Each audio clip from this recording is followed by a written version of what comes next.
Sandrine Rousseau nous donne des nouvelles de son intention de quitter Twitter. Elle avait adressé une lettre pour inciter un maximum de députés à quitter Twitter, alors qu'il suffit juste, avec ton téléphone, tu fais clic droit, désinstaller, voilà, c'est fini. Mais voilà, son combat, c'est de désinstaller Twitter. Voilà, c'est très important. Et du coup, Sandrine Rousseau nous explique que lundi, voilà, c'est acté, lundi, il y a une dizaine de députés qui vont quitter Twitter pour aller sur Blue Sky. On va l'écouter, et après on fera un petit tour sur Blue Sky, vous allez voir, c'est merveilleux.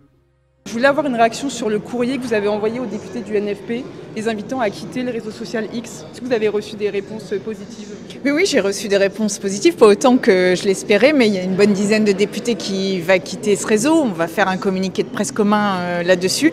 Et c'est important parce qu'il y a peu de moments comme ça où on peut influencer vraiment les marches démocratiques de plusieurs pays, de différents pays. Et si on arrivait massivement, nous les députés NFP, à quitter cette plateforme, je pense que ça créerait un précédent qui inviterait d'autres députés ailleurs dans le monde, dans d'autres pays, à le quitter aussi. Or là, c'est vraiment une urgence démocratique. On le voit, les algorithmes influencent les résultats des élections. On l'a vu avec la Roumanie, par exemple, où l'élection présidentielle a été invalidée suite à cela. Et maintenant, les fake news sont tellement bien faites d'une certaine manière qu'il est extrêmement difficile de faire la distinction entre des informations réelles et des informations falsifiées. Alors là, Sandrine Rousseau nous parle des fake news, que voilà, les algorithmes, ils trichent, qu'ils ont annulé les élections en Roumanie parce qu'ils ont triché avec TikTok, etc. Alors juste pour info, on reviendra après sur la vidéo. Là, on est sur France Info, c'est la chaîne qui remplace CNews sur la 16.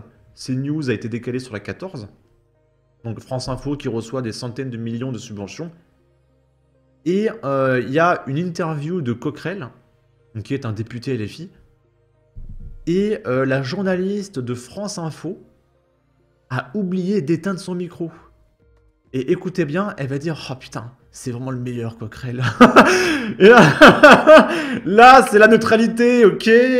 Hein, c'est pas dur d'être neutre un petit peu. Voilà, ça c'est France Télévisions. Ça c'est la neutralité un petit peu, bande de fachos. Quittez Twitter, là, c'est trop orienté politiquement Twitter. Donc ouvrez bien vos esgourdes et écoutez la journaliste en off. Un gouvernement cherche à savoir s'il a une majorité pour gouverner. Bon, il ne le fera pas, d'où la motion de censure. Donc non. Et t'as sa pote qui fait ouais, c'est vraiment le meilleur. Ouais. Attends, je la remets. Bon, il ne le fera pas, d'où la motion de censure. Donc non. Ouais, c'est le meilleur.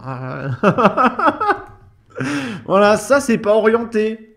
Voilà, quittez un petit peu Twitter et rejoignez les médias neutres et qui sont pas orientés politiquement et qui répandent la vérité, ok? Bon, on reprend Sandrine. Donc le réseau social a une responsabilité là-dessus. Elon Musk non seulement ne prend pas cette responsabilité, mais fait une fierté de laisser tout et n'importe quoi se répandre sur ce réseau. Il est vraiment urgent que nous mettions un terme à cela. Vous avez une date de retrait, Yannick? Alors non, il y a encore des bannissements. Par exemple, Regal Gorilla, quand il se réjouissait de la mort de Jean-Marie Le Pen, il a pris un ban de l'Europe. Son tweet uniquement a été banni d'Europe. Mais voilà, quand il y a des mecs de gauche qui incitent à la mort, non, il y a de la modération, ça va. Jadot voudrait se retirer le 20 janvier, est-ce que vous avez une date? Le 20 janvier, il y a un... Et puis de toute façon, s'il y a un mensonge, on se prend une note de la communauté. Hein, Sandrine, tu connais ça, les notes de la communauté? C'est un appel fait par HelloKitX, qui est un mouvement citoyen. Donc le 20 janvier, nous serons nombreux à partir. Moi, je partirai officiellement le 20 janvier aussi. Pour l'instant, je ne tweete plus beaucoup, mais le 20 janvier, on part tous ensemble. Oui. Je voulais avoir... Voilà, Sandrine est en guerre contre une application qu'elle n'arrive pas à désinstaller. Et du coup, je l'ai vu passer quelques fois, mais c'était un hashtag Hello, je quitte Twitter. Donc hashtag Hello quitte X, voilà, c'est celui-là. Et du coup, il y a tous les gauchistes, plein de gauchistes, voilà, qui veulent quitter Twitter. Mais grand bien vous fasse, en fait, il y en a plein des réseaux sociaux, je comprends pas cette bataille. Et du coup, j'ai fait un compte Blue Sky, un autre, parce que j'avais été banni en 3 secondes, parce que j'ai dit « les femmes peuvent accoucher ». Et du coup, voilà, j'ai fait un nouveau compte. Et j'ai suivi quelques députés de la France Insoumise pour pouvoir réagir à eux dans le cadre de mes vidéos. Et j'ai reçu ce succès Blue Sky. Blue Sky est meilleur entre ami.e.s parce que j'ai suivi 10 comptes. Et bah, regardez Blue Sky, hein. Libération. Ils ont fait 90 likes. Voilà, avec leur article. Et quand tu scrolles, 50 likes, 200 likes, 50 likes. Là, c'est Jean-Luc Mélenchon. Hein. Jean-Luc Mélenchon. Il a fait 50 likes. 10 likes, 30 likes, 40 likes. Il n'y a personne sur Blue Sky. Je suis désolé. Hein. Et là, regardez, pareil.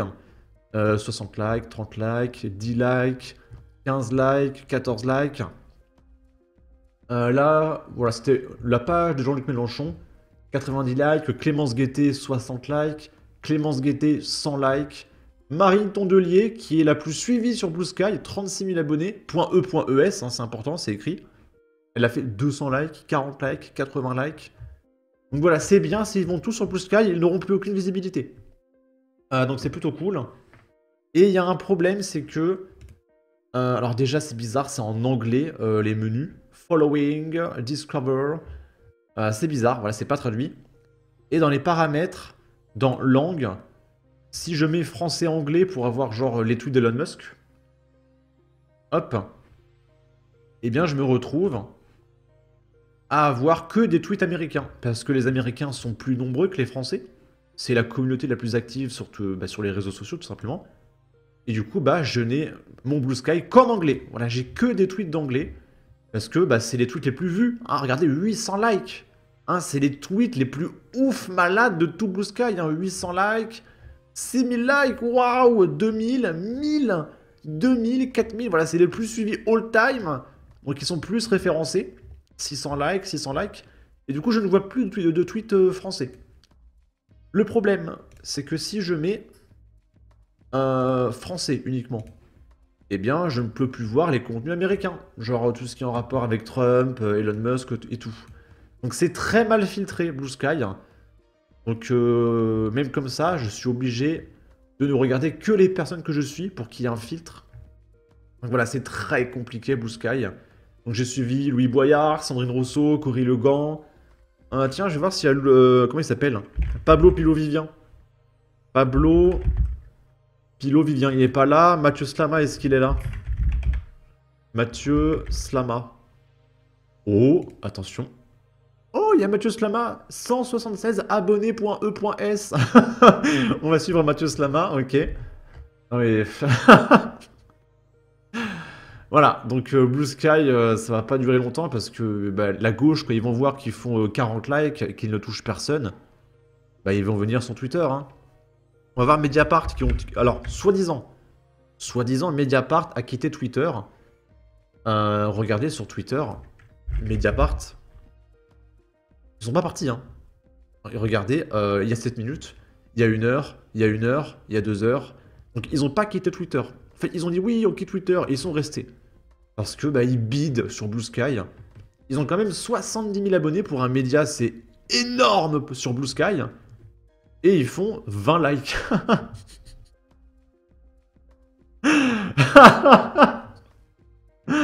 20 likes, 50 likes, 100 likes. Et regardez, hein, 0 commentaire, 4 commentaires, 1 commentaire. C'est catastrophique, 0 commentaire. 4 commentaires, 80 likes, 2 commentaires, 40 likes, 4 commentaires, 50 likes, 3 commentaires, 90 likes. C'est catastrophique. Et en plus, c'est le même mec qui commente plusieurs fois. Hein. Donc voilà, ça va pas durer longtemps, Blue Sky, je vous le dis tout de suite. Hein. Et là, c'est le pape François, cet hypocrite. Le Vatican punit désormais les entrées clandestines sur son territoire jusqu'à 4 ans de prison et 25 000 € d'amende.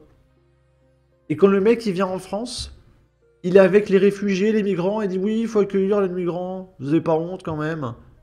Et là, il y avait le pape François qui qualifiait de péché très grave les tentatives systématiques de repousser les migrants. Voilà, il faut que la France elle accueille les migrants. Par contre, lui, au Vatican, non, moi j'en veux pas. Vous allez accueillir les migrants. Moi, non. Voilà, moi je suis humaniste, je suis pour que les autres accueillent les gens chez eux. Voilà, moi je suis gentil, je suis de gauche. Daté du 19 décembre 2024 et entré en vigueur le même jour, le nouveau décret vise quiconque entre sur le territoire de l'État de la Cité du Vatican par violence, menace ou tromperie, c'est-à-dire en évitant ou en se soustrayant au système de sécurité. Donc en gros, c'est un clandestin, quoi. L'entorse est passible d'une peine pouvant aller de 1 à 4 ans d'emprisonnement et d'une amende de 10 000 à 25 000 euros. Ok. Donc voilà, la gauche, hein, comme d'habitude. Sur ce, n'hésitez pas à donner votre avis, votre opinion, à partager, liker, commenter. Ça aidera au référencement de la vidéo sur YouTube. Abonnez-vous, suivez-moi sur Twitter. Prenez soin de vous. Salut!